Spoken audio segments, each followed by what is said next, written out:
Tapos ito yung ating kitchen area. Naka-box splash yung ating wall. Tapos meron na tayong mga modular hanging cabinet na naka-installed.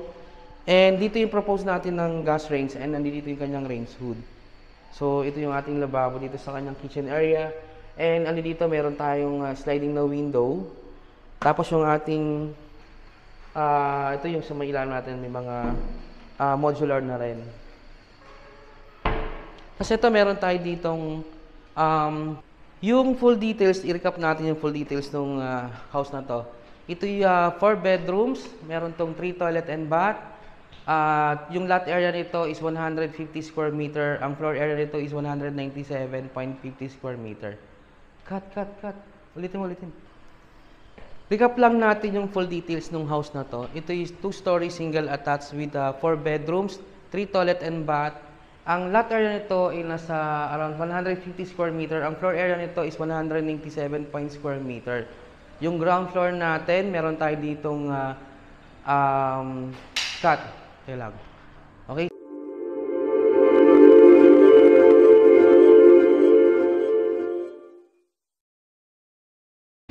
Good morning everyone. Good morning sa mga home viewers natin. Another day, another house tour dito sa The Grand Park Place. Alam naman natin ang Grand Park Place is a complete amenities, secured area. Tulad ng meron tayo ditong 24-hour security, meron tayo ditong clubhouse, swimming pool, basketball court, meron din tayo ditong gym. Alam naman natin ang The Grand Park Place is a secured subdivision dito sa may Imus. 24/7 ng ating security. At dito required ka na magpa-sticker kasi may sticker policy sila. At syempre, ang The Grand Park Place malapit ito sa De La Salle University, sa Emilio Aguinaldo College, at yung sa may labas natin, sa may entrance natin, pinaka main entrance, ando doon yung City Imus of Doctors Hospital. Sa kabilang side, ando doon yung SM Hypermart. Ang lapit lang nito, andyan yung Robinson Imus, ando dito rin yung ating SM Bacoor. Samahan nyo kaming muli para mag-house tour tayo dito sa 2-story single attached with 4 bedrooms, 3 toilet and bath dito sa loob ng The Grand Park Place. Tara, let's go!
Andito tayo ngayon sa kanyang pedestrian gate. Tapos meron na tayong naka-installed na doorbell dito. Ayun, no.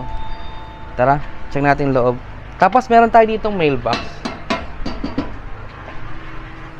Ayan, dito sa porch area niya, ito meron tayong dalawang pocket Mini garden. Yan, mini garden. So, dito sa kabilang side and dito sa kabilang side. Check natin yung kanyang kabilang side. Yun, meron tayong dalawang car garage dito. So, pwede siyang isang SUV, pwede siyang isang sedan. Ayan. And then, nandito yung mga electrical panel natin sa side na to.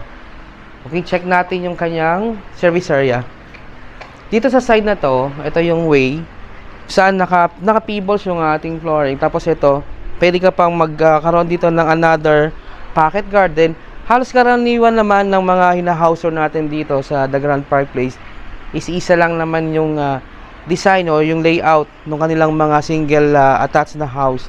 And yung papunta sa service area, yung sa kanyang likuran, check natin. Ayun, meron na rin tayo naka-installed na 700 liters na Inca, yung brand natin dito ng water tank natin. Then, pwede ka maglagay dito ng yung motor pump para umakyat yung water. Actually, malakas naman yung water natin dito sa loob. Kumbaga parang magkaroon lang tayo ng pang-emergency just in case na mawala ng water. At least, di ba, meron na tayo naka-reserve. Eh, dito yung propose natin na laundry area. Okay, ito yung ating service area.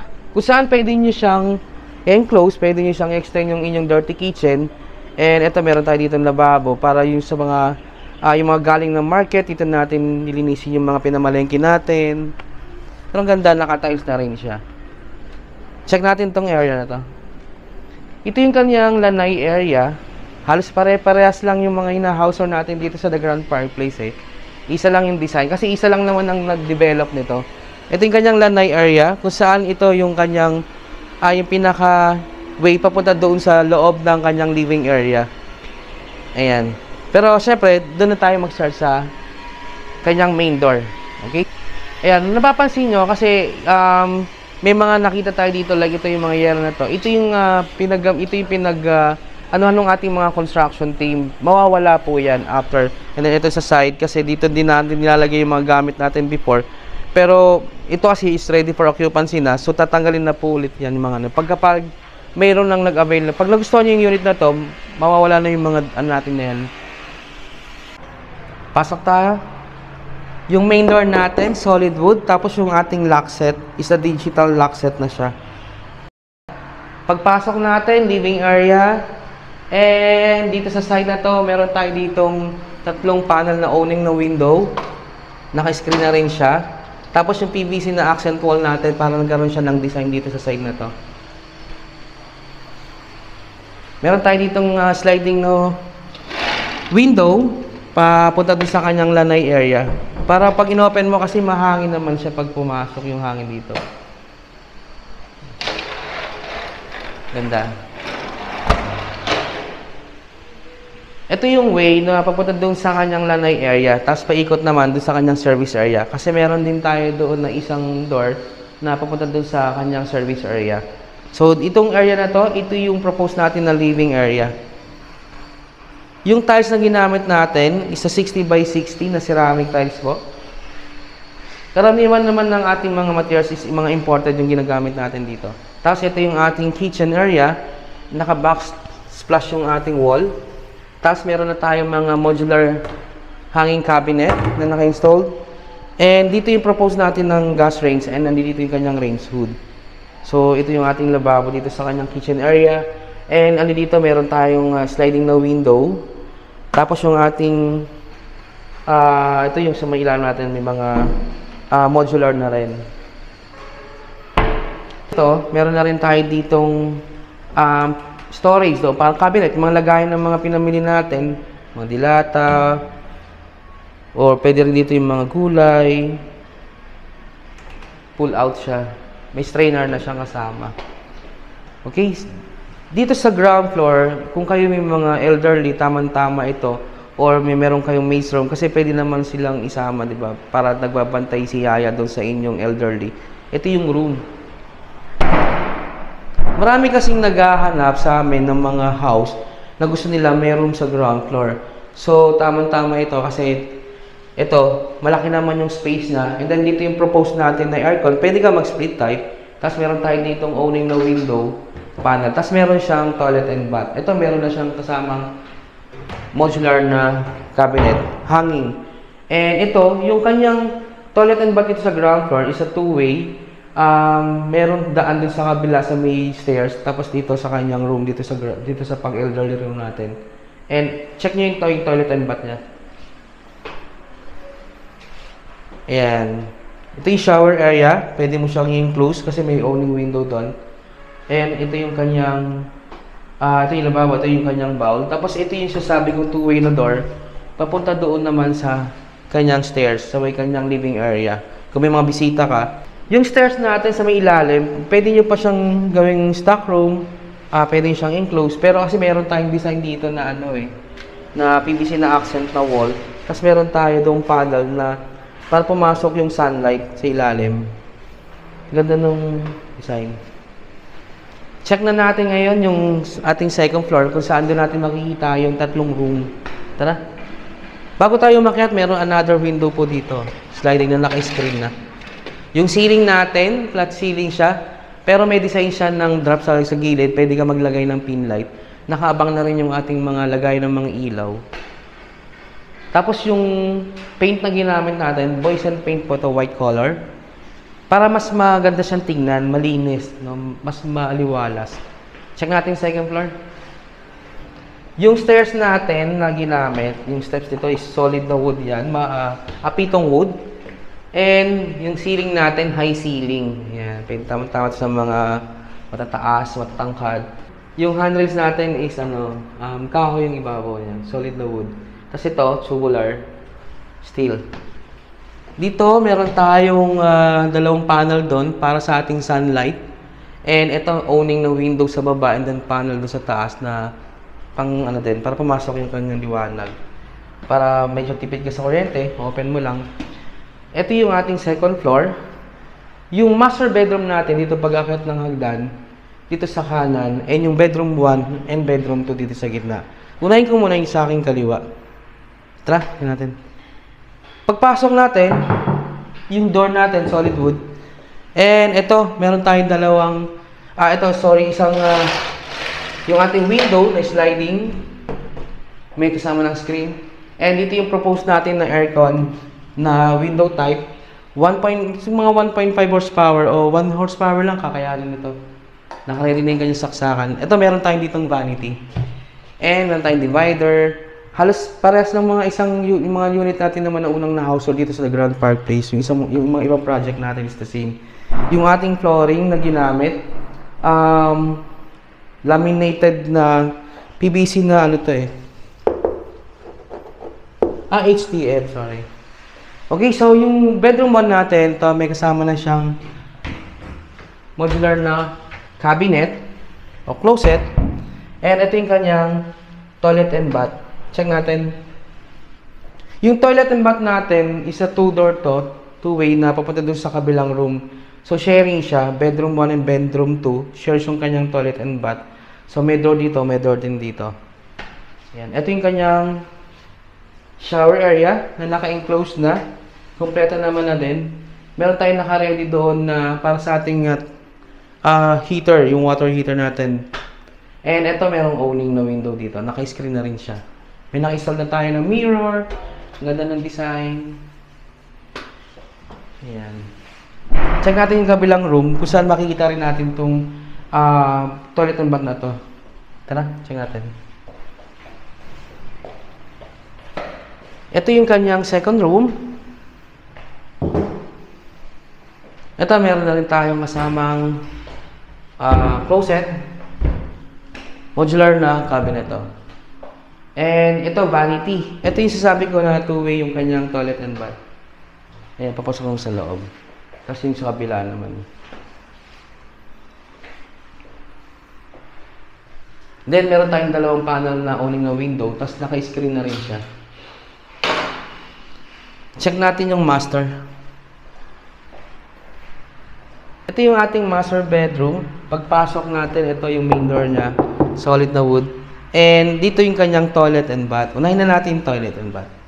Meron na tayo naka-install dito na bathtub. Tapos ito yung naka-enclose na yung kanyang shower area. Meron tayo dito ang sliding na window sa ating exhaust. Yeah, may mga nakaabang na rin ng mga socket dito. Tapos yung ating bidet, pag turn over natin, doon lang natin siya i-install. And yung mga brand na ginamit natin dito, mga German ano naman to brand eh. Itong maganda rito. Ito meron tayong design na PVC na accent wall dito sa side na to. And ito yung kanyang closet. Tapos ito yung vanity. And makipansin nyo, ang laki ng kanyang master bedroom. Ito meron tayong sliding na window. Kasi ito yung kanyang panel pa dito na. Tapos, ito yung kanyang papuntang balcony. Parehas lang yung size ng mga nauna nating mga balcony, ng mga nauna nating mga unit. Ganda.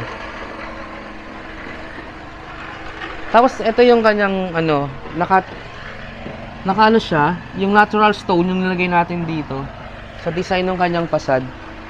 Ganda. Tapos dito, ito, pwede ka maglagay ng small table kasi mahangin naman. Ito, tanaw mo yung papunta dun sa kanyang service area. Ganda. Recap lang natin yung full details ng house na to. Ito is 2-story single attached with 4 bedrooms, 3 toilet and bath. Ang lot area nito ay nasa around 150 square meter. Ang floor area nito is 197 square meter.